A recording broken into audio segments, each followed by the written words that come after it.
commercial one. There's other brand as well. This one is very easy. So you only need to use like 3 minutes, soak in the water, and then you can remove like 99.9% of all the bacteria and the denture.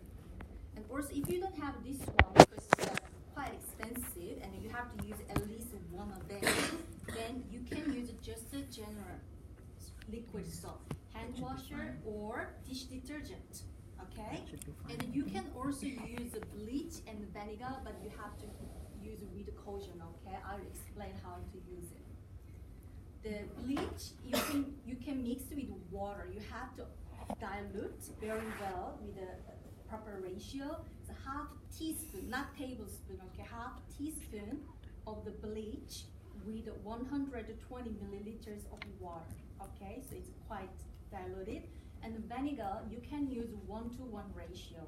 But there are heaps of vinegar. I love balsamic vinegar. Do you think I can use balsamic vinegar? No. Tastes good, but you can't use it because it's gonna transfer the flavor to here and then give a little bit uncomfortable taste in the denture. So only you have to use distilled white vinegar, okay? Okay, now we really hands-on to work and how to washing denture.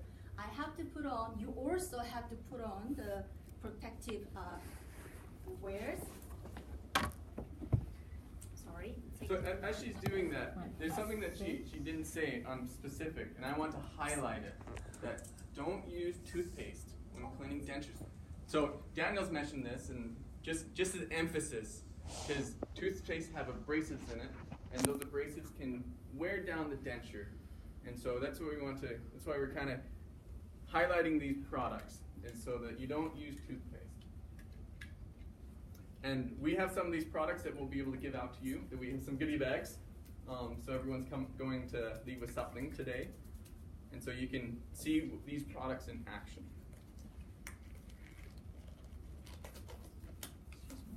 Yes. Sorry, what was the ratio of the bleach again? Bleach, half a teaspoon. Half a teaspoon with 120 milliliters of water. 120. And I have to wear mask. You have to wear mask. However, if I wear mask, you can't hear me properly, so I'll just omit that one, okay? So when you wash denture, if you wash your own denture, it doesn't really matter to have this protective wear. But if you wash somebody else's denture, then you have to. Safety glass, and then mask and gloves, and then protect your clothes as well. And you have to prepare the plastic container.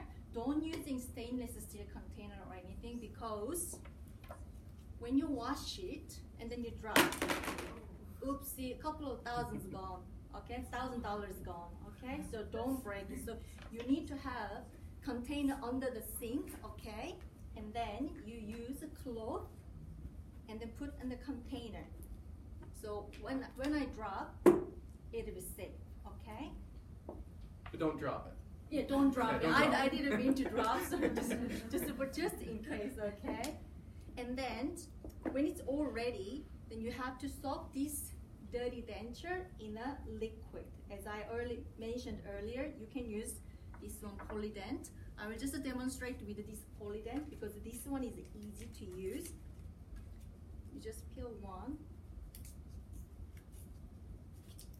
and there's water, just ordinary water, and then you put it there. And then it starts to dissolve like this. If you can probably see it like a bubble. There's a like a vitamin something, this you have with the dissolved water like this is exactly the same, and nice minty flavor. It's good. So, and then you use your denture and then soak in here.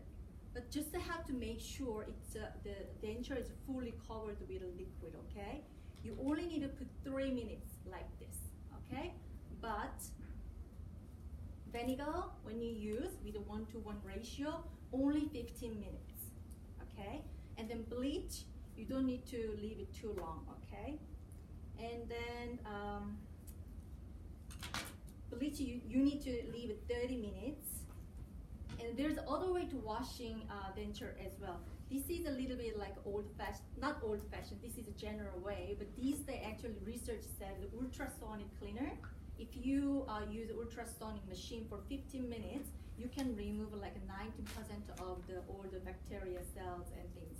So it's quite easy. If you go to the aged care facility, probably it's good to use like the ultrasonic cleaner as well, because it's give you like a handy, little bit easy to make your life a little bit easy. Sorry.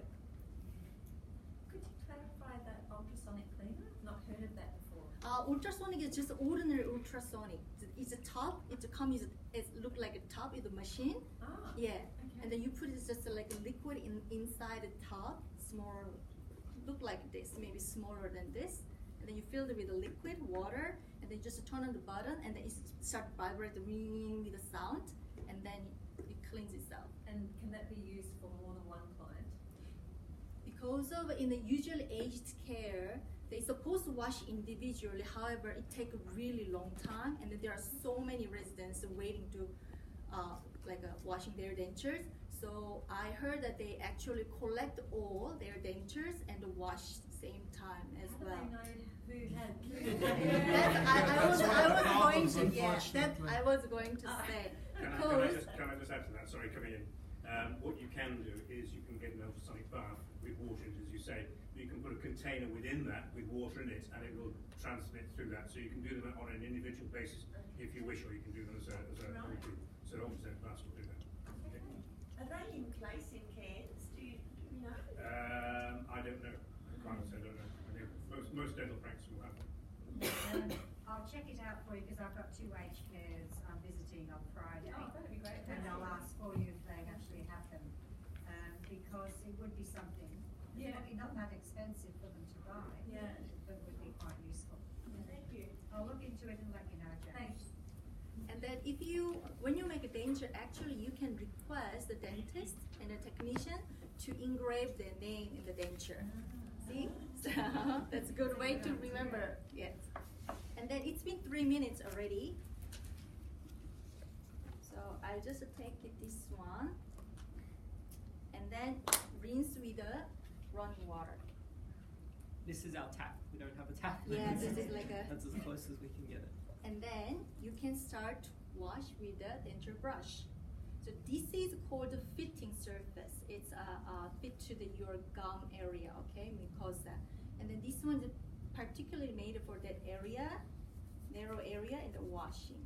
And then when you hold it, just be careful to not hold it in one side like this, because when you bring the force, it might break. This is quite fragile, okay? So just to make sure you grab firmly and then wash it. Exactly the Mason told you before, and wash it all the way and thoroughly, like washing your teeth. And it has to be running water, okay? The tap stopped, but anyway, it's running under the running water. Okay, and then you can leave it. But the thing is, and overnight, you have, after wash thoroughly, you have to keep in a water, plain water, okay? So you soak it, just pretend to be it's water, and then you soak overnight, just leave it like that.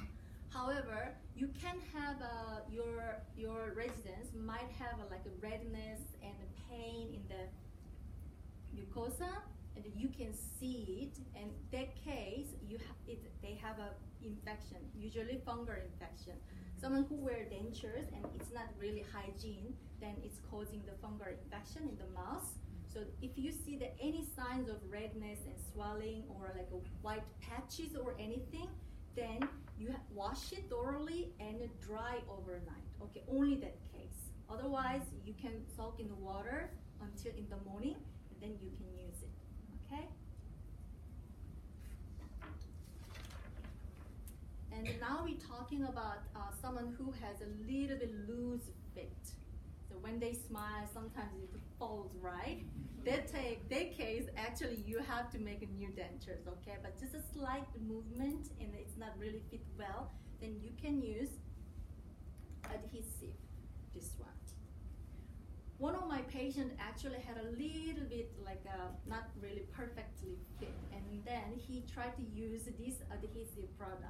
However, he didn't like it because he doesn't know how much quantity he has to put in the denture and how he doesn't know it. And then he put too much and it's go all over the mouth and a very sticky chewing feeling and disgust about it, and then he didn't use. And I told him how to use it and I show you. You can put 3 surfaces, okay? If it's upper one with a palette surface, then you can just use small tiny piece size. You don't need to put really much, okay? And then this dense area one, don't go too far back because it's gonna go over your throat. And here as well, just this much. And this adhesive is actually work with your saliva, so it's nice wet mouth, and then you put it in, okay? It takes a couple of minutes to really activate, and then you can eat whatever you want. You can have a steak after that. This surface as well. This is the lower one with the tongue, the V shape. Also same, just smudge a little bit of it, and then don't go too far as well. A little bit on the here and on the center, and then on a middle part of like this. Okay. Yeah. As Mason mentioned before, you can use all other stuff. However, you should not use the toothpaste because people usually use the toothpaste a lot because it's easy. However, it's gonna remove all the shining finish area, and then it make a micro scratch here. Okay, it's like a building up. It's a good source to the building up the bacteria there. So better not use toothpaste. Okay, that's all we've prepared today. And do you have any questions? Would you mind just holding one moment? We'll swap interpreters. Yep, Okay, sure. okay.